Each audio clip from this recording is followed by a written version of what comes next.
โอเคสบายดีทุกคนภาษาจีนที่ใช้ในชีวิตประจำวันมื้อนี้จะพามาเรียนข้อที่หนึ่งเจ้าเจ้า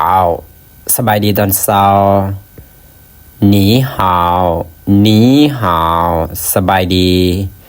好久不见好久不见บ่ได้พบกันดน吃饭了吗吃饭了吗กินข้าวแล้ววะ最近怎么样最近怎么样ช่วงนี้เป็นแนวใด我们走吧我们走吧พวกเขาไปกันเถอะ再见再见ลาก่อน可以吗可以吗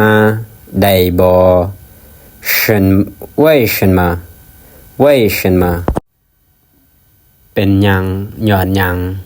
好的ได้โอเค没有没有บ่มี明白了明白了เข้าใจแล้ว算了算了สร้างเถอะ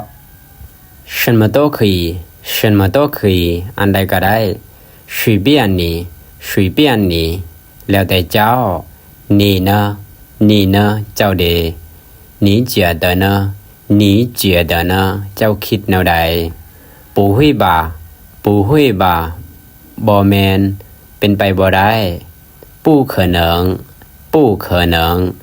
เป็นไปบ่ได้怎么可能呢怎么可能呢จะเป็นไปไหนได้真的吗真的吗แท้ว่า不一定啦不一定啦มันก็บ่แน่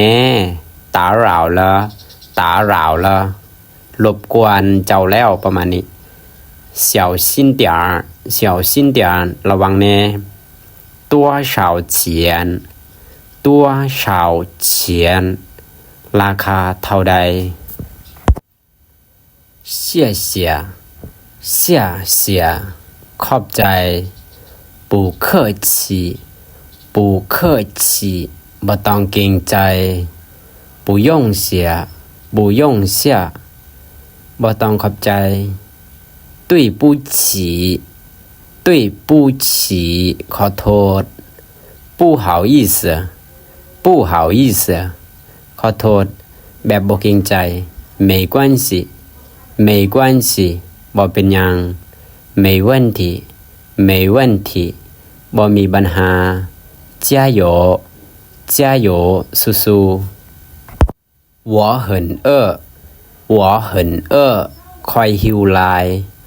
我很困我很困ค่อยอยากนอนหลาย我忘了我忘了ค่อยลืมแล้ว我不知道我不知道ค่อยบ่ฮู้我不要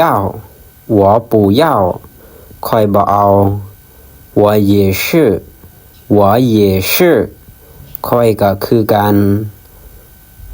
我无所谓我无所谓ค่อยจังใดก็ได้不客气不客气บ่ต้องเกรงใจ真可爱真可爱น่ารักอีหลี真可爱一起去吃个饭吧一起去吃个饭吧ไปกินข้าวกันเถอะ帮我一下帮我一下不要理他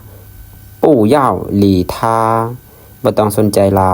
โอเคทุกคนอย่าลืมกดไลค์กดติดตามเพื่อเป็นกำลังใจให้แอดมินเด้อโอเคสบายดีขอบใจ